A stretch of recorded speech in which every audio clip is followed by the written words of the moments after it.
अस्सलाम वालेकुम my dear students, I am your chemistry teacher Asif Khan. आज हम डिस्कस करेंगे चैप्टर 3 का टेस्ट योर सेल्फ 3.3। इसका जो फर्स्ट शॉर्ट क्वेश्चन है, डिफाइन एटॉमिक रेडियस। देखिए, half of the distance between the nuclei of two bonded atom is called atomic radius. वो कहता है कि किसी भी टू एटम्स का जो डिस्टेंस है, हाफ डिस्टेंस, उसे हम क्या कहते हैं? Atomic radius. ये देखिए, ये वाला एक एटम है और ये भी एक एटम है। इसका जो न्यूक्लियाई है, सेंटर में क्या है? न्यूक्लियाई हैं, और इसका जो डिस्टेंस है इसे हम 2r कहते हैं। और इसका जो हाफ है वो क्या होगा? r, डिस्टेंस r, रेडियस वो कितना है? 77 पिकोमीटर। इसके बाद देखें question number 2, what are the SI units of atomic radius. Atomic radius का एसआई यूनिट क्या है? SI unit of the atomic radius are picometre and nanometre. इसका जो एसआई यूनिट है वो क्या है?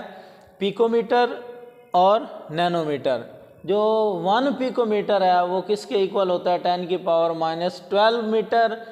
और 1 नैनोमीटर किसके इक्वल होता है? 10⁻⁹ मीटर। इसके बाद देखें क्वेश्चन नंबर 3। क्वेश्चन नंबर 3 है, why does the size of atoms in decreases in a period. वो कहता है पीरियड में एटम का साइज डिक्रीज क्यों होता है? देखें, the size of the atom decreases in a period because the atomic number increases.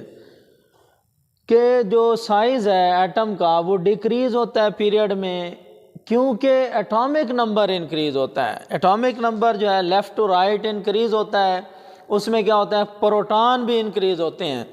तो प्रोटॉन के बढ़ने से क्या होता है? एटॉमिक जो रेडियस है वो क्या होता है? डिक्रीज़ होता है। It result an increase in the effective nuclear charge, the force of attraction between the nucleus and the valence electron increases. जो हम देखें, अगर left to right atomic number increase करता है तो न्यूक्लियस में जो प्रोटॉन है वो भी इंक्रीज़ करेंगे। इसका मतलब है कि इफ़ेक्टिव न्यूक्लियर चार्ज इंक्रीज़ होगा। इफ़ेक्टिव न्यूक्लियर चार्ज जब इंक्रीज़ होता है तो न्यूक्लियस और वैलेंस सेल के दरमियान जो अट्रैक्शन है वो क्या होती है? इंक्रीज़ होती है, बढ़ जाती है। This increase the force of attraction pulls down the valence shell towards the nucleus, the atomic radius decrease। देखें, जब फोर्स ऑफ अट्रैक्शन जो है बढ़ती है तो वो जो है वैलेंस शेल के इलेक्ट्रॉन को अपनी तरफ अट्रैक्ट करते हैं, शेल को अट्रैक्ट करता है न्यूक्लियस। तो इस वजह से जो है एटम का रेडियस क्या हो जाता है? डिक्रीज होता है। इसके बाद देखें क्वेश्चन नंबर 4। क्वेश्चन नंबर 4 है, define ionisation energy. Ionization energy की तारीफ करें। The amount of energy is required to remove the most loosely bonded electron from the valence shell of an isolated gaseous atom is called ionisation energy. किसी भी atom के valence shell में से electron को निकालने के लिए जितनी एनर्जी दरकार होती है उसे हम आयनाइजेशन एनर्जी कहते हैं। अब हम क्वेश्चन नंबर 5 को देखते हैं। Why the second ionisation energy of an element higher than the first one. वो कहता है कि सेकेंड आयनाइजेशन एनर्जी एलिमेंट्स की ज़्यादा है then the first one. First one से सेकेंड आयनाइजेशन एनर्जी ज़्यादा क्यों है? देखें, the energy required to remove an electron from a monopositive ion is called second ionisation energy. यानी कि जो एक मोनोपॉजिटिव आयन है उसमें से अगर इलेक्ट्रॉन को निकालने के लिए जितनी एनर्जी ज़रूरत होती है उसे हम सेकेंड आयनाइजेशन एनर्जी कहते हैं।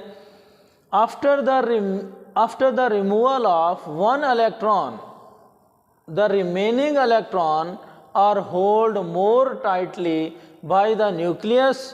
देखें, जो एक इलेक्ट्रॉन को रिमूव करने के बाद जो बाकी जो इलेक्ट्रॉन हैं उनके ऊपर न्यूक्लियस का होल्ड ज़्यादा हो जाता है, इंक्रीज़ हो जाता है, बढ़ जाता है। It becomes more difficult to remove the second electron. Second electron को निकालना क्या हो जाता है? डिफ़िकल्ट हो जाता है, मुश्किल हो जाता है। From the positive ion, positive ion से। So the second ionisation energy is greater than the first ionisation energy, तो लिहाजा सेकेंड आयनाइजेशन एनर्जी ग्रेटर होती है then the first ionisation energy. इसके बाद क्वेश्चन नंबर 6, क्वेश्चन नंबर 6 है what is the trend of the ionisation energy in a group, group में ionisation energy का रुझान क्या है। देखें, ionisation energy decreases from top to bottom, top to bottom ionisation energy क्या होती है, डिक्रीज होती है ग्रुप में। देखें, because there addition of one और more shells in a successive element in a group, क्यों जो है आयनाइजेशन एनर्जी डिक्रीज होती है, क्योंकि जो ग्रुप्स हैं उसमें नंबर ऑफ शेल्स इंक्रीज होते हैं, नंबर ऑफ शेल्स इंक्रीज होते हैं इन अ सक्सेसिव एलिमेंट, यानी कि जो नेक्स्ट एलिमेंट है, सक्सेसिव का मतलब है next element in a group, group में जो नेक्स्ट एलिमेंट है उसमें क्या होता है, शेल्स इंक्रीज होते हैं। Due to this the attractive force of the nucleus on the valence electron decrease, less energy is required to remove the electron। देखें, जब अट्रैक्टिव फोर्स जो है न्यूक्लियस की वैलेंस शेल पर क्या हो जाती है, डिक्रीज हो जाती है, तो इस वजह से जो वैलेंस शेल में से इलेक्ट्रॉन को निकालना क्या हो जाता है, ईजी हो जाता है, और उस वैलेंस इलेक्ट्रॉन में से इलेक्ट्रॉन को निकालने के लिए कम एनर्जी रिक्वायर्ड होती है। इसके बाद देखें क्वेश्चन नंबर 7, क्वेश्चन नंबर 7 है why is the ionisation energy of sodium less than that of the magnesium. वो कहता है कि सोडियम की आयनाइजेशन एनर्जी कम है और जो मैग्नीशियम की एनर्जी क्या है वो ज़्यादा क्यों है, मैग्नीशियम की एनर्जी ज़्यादा क्यों है देन द सोडियम, सोडियम की आयनाइजेशन एनर्जी से।